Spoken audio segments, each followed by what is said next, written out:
Today, talking Taylor Swift and Adele, believe it or not. Plus, I did not want to go there again so soon, but here we go. We're talking Amazon, and specifically the Amazon warehouse. I love to complain about Amazon, but man, I got a Prince box set for like 75% off retail. I'll talk about that and more coming up on Friday Night Vinyl.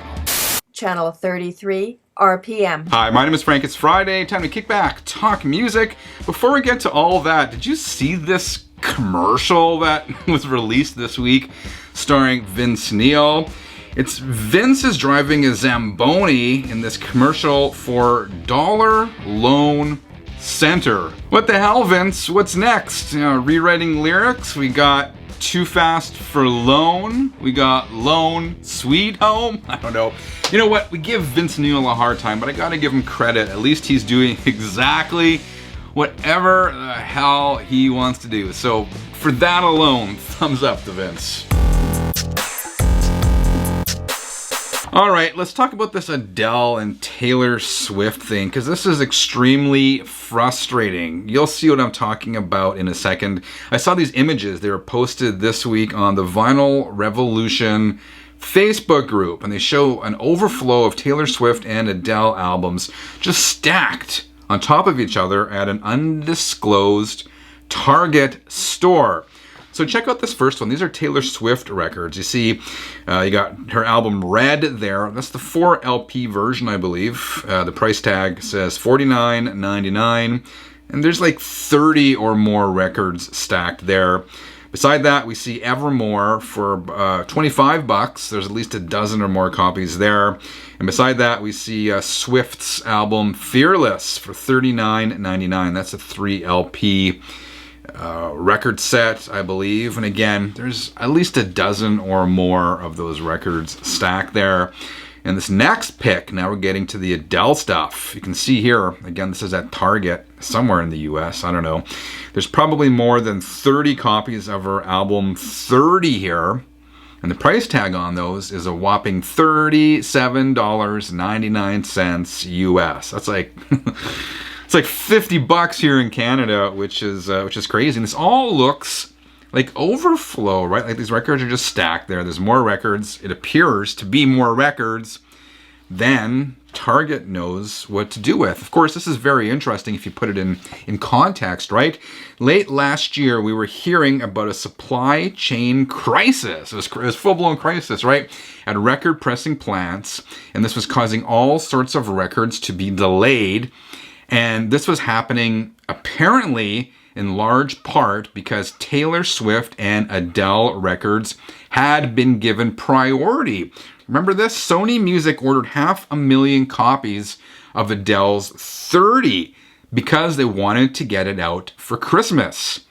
Now, in fairness, okay, that was the top-selling vinyl record of 2021, but now we're seeing some proof here. Maybe not. Maybe this is a one-off. I don't know. Let me know in the comments. Are you seeing these similar sorts of overflowing stacks of Taylor Swift albums and Adele albums in your neighborhoods? Again, maybe this is a one-off, or this could be the evidence we're seeing that Sony and the big record companies just ordered far too many copies of this, which again is super frustrating because many other records, many other albums, many of us were waiting for were delayed or have been delayed. And I'm sure indie record labels are super frustrated or were frustrated because they were kind of put to the end of the line. I'm sure many bands were frustrated because, again, these big pop stars were put to the front of the line. It makes sense. I mean, they got the big guys behind them, right? The big guys pushing them, but it results in this whole domino effect. So again, was it worth it? Are we seeing these records not selling? I don't know. Another funny thing about this is Target is stacking these records, right? And we all know stacking records is not good for vinyl. I mean, it's not a good way to sell these records. I mean, it just looks like overflow. It looks like overstock, right? You got to display them properly. But beyond that, if you leave records stacked for too long, it could contribute to the warping of those albums, right? So anyway, I saw these pictures. I wanted to bring it up and show you guys here on my Friday video. Let me know. What do you think of this whole situation? Let me know in the comments below. Love vinyl? Tell the world with a Channel 33 RPM t-shirt. Check out the Channel 33 RPM store today. Okay, Amazon warehouse I want to talk about. I'm trying not to talk about Amazon. They don't deserve any more publicity. I've done a couple videos in the past month or two kind of complaining. You know, they sent me a record in like an envelope, essentially. I've had a lot of issues with them over the years. People have been complaining. They sent me pictures of their Amazon packages that arrived in the flimsiest of flimsy packaging. So I'd almost given up on these guys, but on a whim, last week I checked out the Amazon warehouse. I never really checked it out before, and look what I found. Check this out. This is the Prince box set, Super Deluxe, for Welcome to America. I'll put it up here so you can see I paid $35.28 Canadian for this. That is equivalent to $27 US. This is a $100 US album. So I essentially got it for 75% off. And I wasn't expecting, honestly, the packaging to be so nice. I'll show you what's inside, but I want to talk quickly about this record. Welcome to America is the first album to be released after Prince's death, consisting entirely of unreleased material.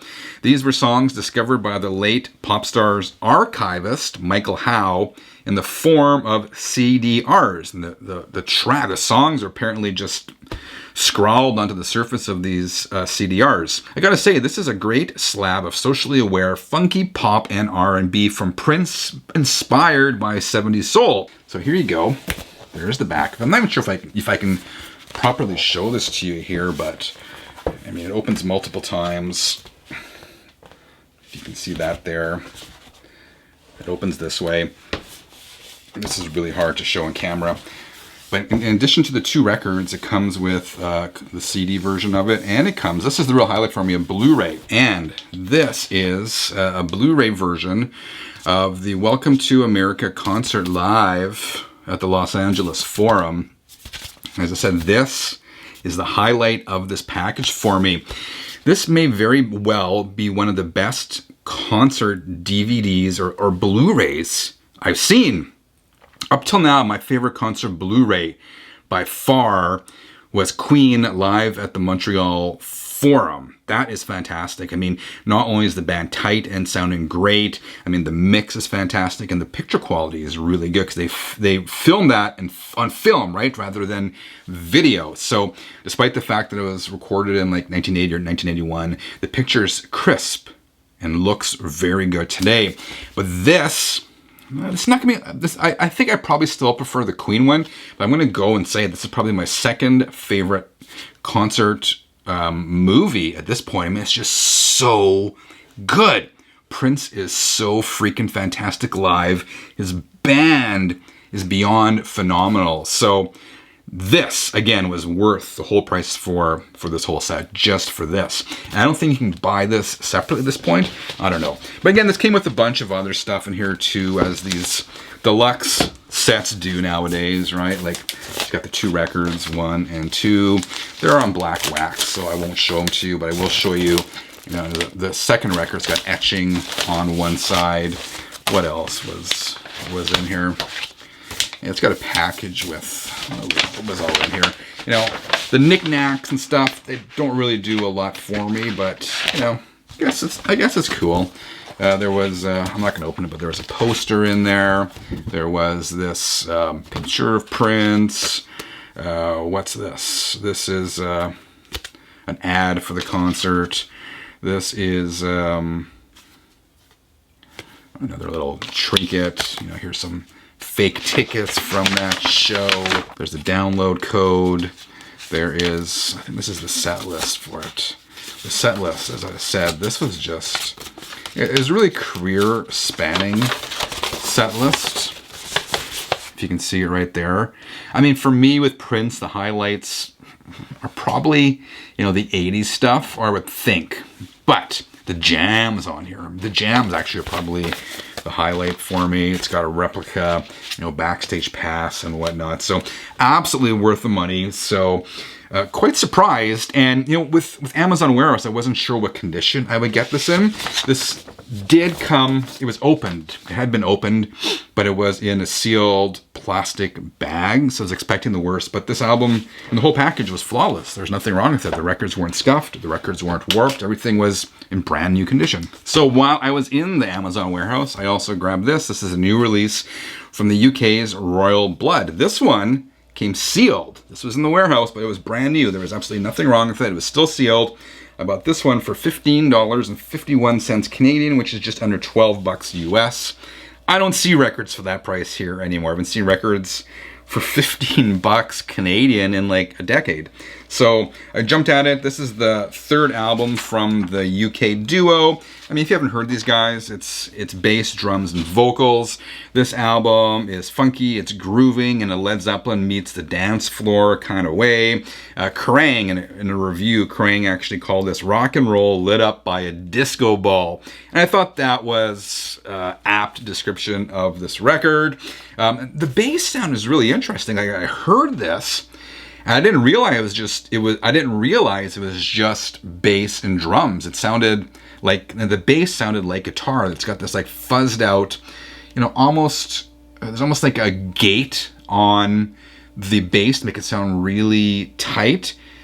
And there's a fuzz sound effect as well. And it's obviously doubled with an octave or something like that, because it sounds like a guitar and bass playing together. Anyway, I'm really digging this. The new one from Royal Blood. And again, it is called Typhoons. All right, 33ers, there is my Friday update. Hope you dug it. If you did, I would appreciate a quick thumbs up. I'll be back again on Sunday. Till then, keep on spinning. Even if it's Adele Records or Taylor Swift, I don't care. Music's music.